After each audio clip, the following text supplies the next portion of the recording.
I would now like to start the question and answer part in relation to the two keynote speakers, and therefore invite Professor Jørgen Ørstrøm also to sit beside Professor Mansor Fadzil. And yes, as you can see, Anders is standing there with a microphone, so there's open for questions and maybe comments, and but they should be short, because we have experienced that there are actually a lot of questions, so that we can have some more questions if we make them short.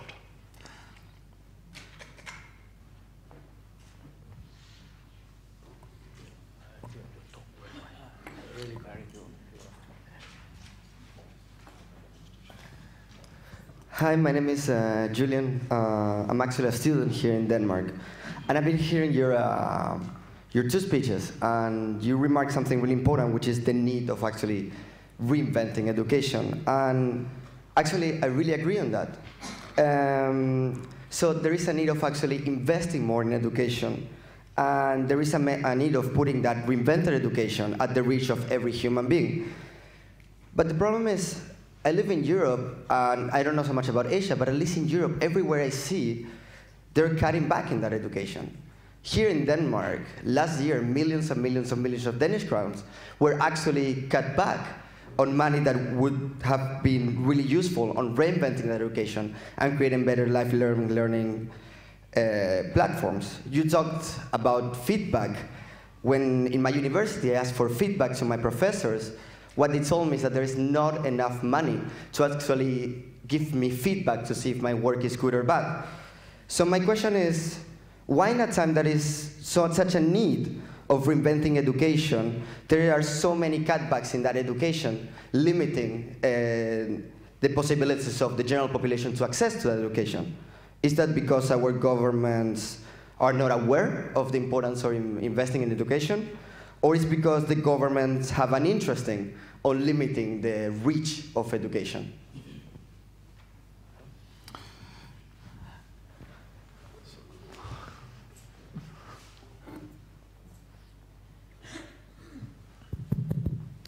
Well, I think there are at least two answers or explanations for the problem you raise.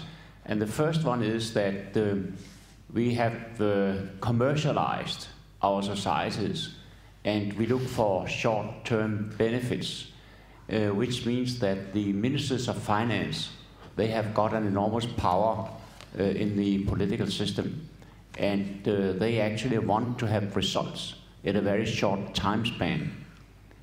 So they say that, yeah, okay, you may be right or you may be wrong, that in 5, 10, 15 years, we will have a big profit out of investment in education, but we can't wait for that.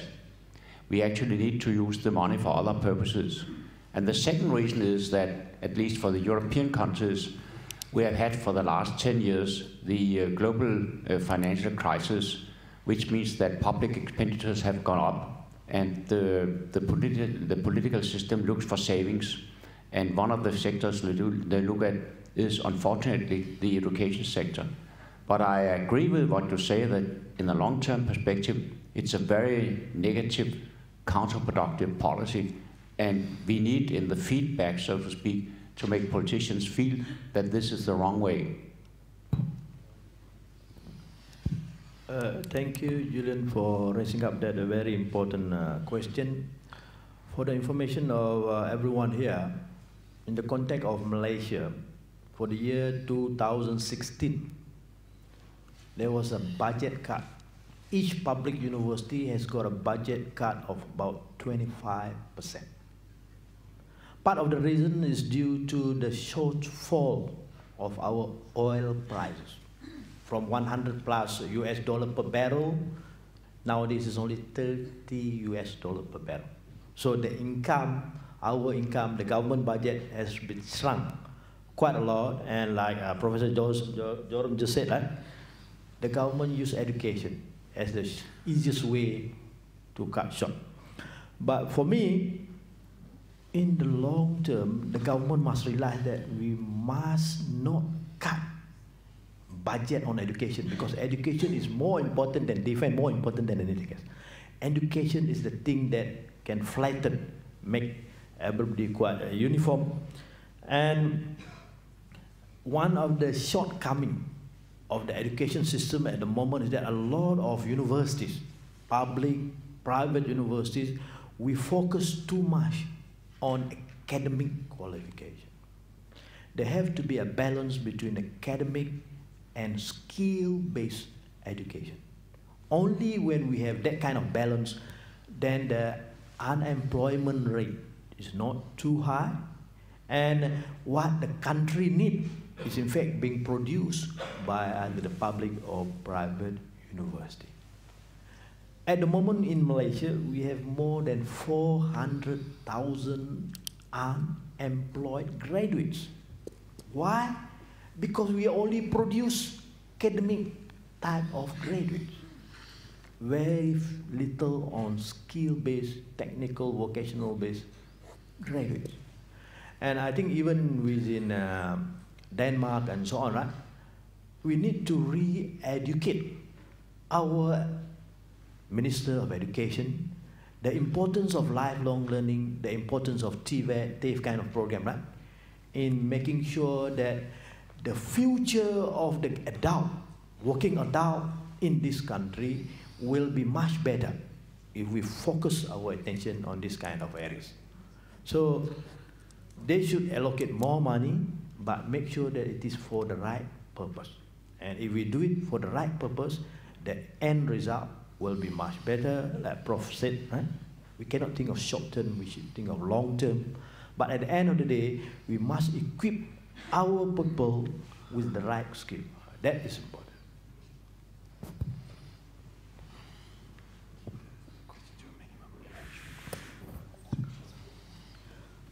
I'm Professor Pushpanath from India. I have one observation and one question.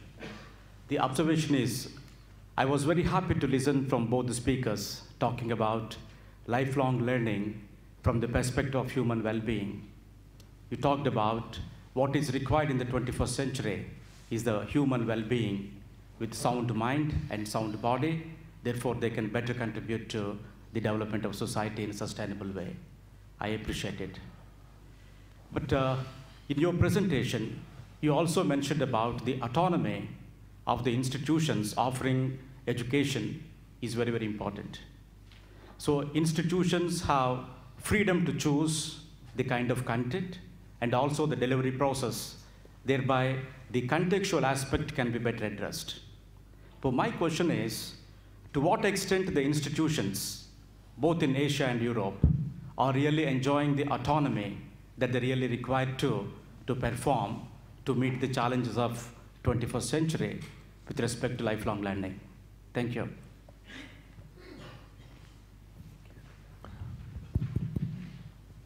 Thank you very much, Prof, for raising that question. The question of autonomy depends on the country. Certain country, the funding comes from the government. If 90% of the funding comes from the government, forget about autonomy. I am the one giving you the money, you just follow what I ask you to do. Because why?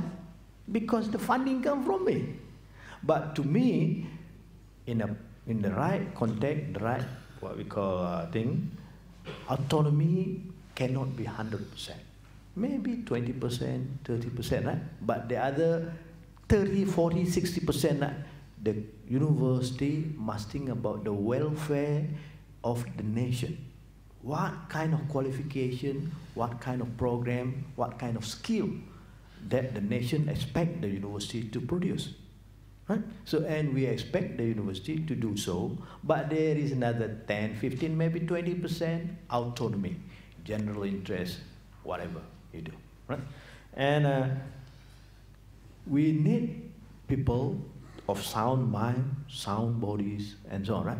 In order to do this, right, a little bit of autonomy is important, right? So the university can develop program, courses that is of interest to the university, of interest to the world, and so on, right? But certain percentage, you will need to follow the guidelines specified by the government because the funding comes from the government. Even for a university which is fully funded by the student fees and so on, right? You still need to follow what the nation needs, what the country needs, and react to it accordingly. If you don't do so, at the end of the day, you will be producing graduate which is of little use to the nation. Right? So there's some sense of balance need to be in place, and you need to be smart, you need to be strategic in your thinking and so on. But at the end of the day, you need to have quality program. Quality program that impart quality skill, quality knowledge to the people. Because what? We exist because of the people. And you need to be fair, you need to do justice to the people by giving them the right knowledge and skill. That's what we need to do. Thank you. It also struck me that both of us actually stressed the human element in education. And I'm happy we did so. For your question about the finance independence, basically a university or higher education institution can be financed in four ways. It can be publicly financed, it can be financed by business, it can be financed by, in principle, the students, or it can actually finance itself by going to the market.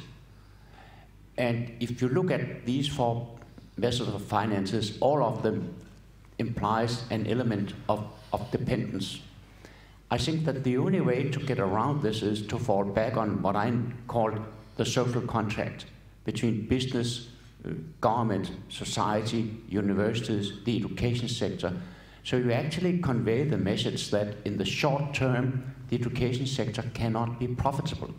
Because if we look for the education sector to be profitable, we cut out the human element, because the human element is not profitable. But basically what we want to do is to shape human beings and to actually create some kind of well-being or happiness. You should know that you actually are, for the time being, according to the surveys, in the most happy country in the world. The Danes are said to be the most happy people in the world. I don't know whether they are. But I think that one of the reasons is that you still have some kind of, let's say, decoupling from the profitability in, among other things, the business sector. The more profitable you get it, to my mind, the more unhappy you risk people to be. I think we have the time for just one more quick question. Yes, it is Victor Lee from Hong Kong. I found Professor Møller's speech very interesting, and I've been thinking a couple of questions. Number one is, what sort of university education model should we follow or develop so that students will be able to develop broad-based education and learning so that they can become a lifelong learner in the future? Most notably in the US, they have a liberal arts education. They spend a lot of time doing things outside of their area of interest, area of specialization. That's number one. Number two, are we encouraging our students to pursue knowledge of their interests or to pursue the knowledge of their applicability in the future?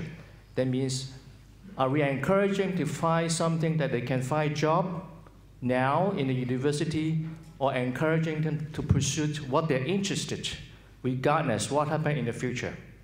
That's my second question. Thank you. Well, with regard to the university model, I think that we should try to reinvent or to give more support to the Humboldt University concept originating in Germany 200 years ago, which actually is dying, and the universities are becoming more and more, let's say, focused on the short-term span and the silo thinking. my model of a university is, as I stated, that you shape human beings, you make a broad issue, you tend to make it sure that people have knowledge about how to deal with knowledge, which actually points towards a new kind of university, where you try to convey to the students how do they react to outside shocks in their future life changes. And the second thing you ask for is, how do we do it with applicability of the students to jobs? It sounds strange, but to get a job is not the only thing. Education is for life. Lifelong learning actually epitomizes that. But it's also that you make it so that in the universities you actually teach people and you give them a background so they are able to cope with the challenges of the life. The more able they are to cope with the challenges, the more likely it is that they can find a good job. The more you focus on a job immediately after finished education, the more unlikely it is that they can find another job if they lose the first job, which is a big, big, big danger. These are my two initial reactions to your very good questions. Thank you. Just add a little bit. Right? What sort of university education we encourage? Right? To me, number one is you have to encourage curiosity. You have to encourage curiosity within the system, so that even after their diploma, bachelor's, right, they are still curious about things in life. And hopefully they will continue with the lifelong learning by having that curiosity. In terms of are we encouraging student knowledge outside their faculties and so on, right? I think it's a good idea. Perhaps one subject, you register whatever subject of your interest from other faculty, so that we don't create what we call academic, or you don't create graduates who are focused only in one area. We create graduates who are very well known in one area, at the same time they have interest in another area. And for all we know, that one subject will influence them in their career in life. Right? So we all have many interests, and that's an opportunity for you to generate that interest. But first and foremost, encourage curiosity among the students. If you are curious, you will seek for knowledge, doesn't matter what area it is. Thank you. Yes. Oh. Thank you very much for the questions and also the answers from the panel. We will now end this morning and the keynote speakers' presentations, and I think that we should give them applaud them for their presentations.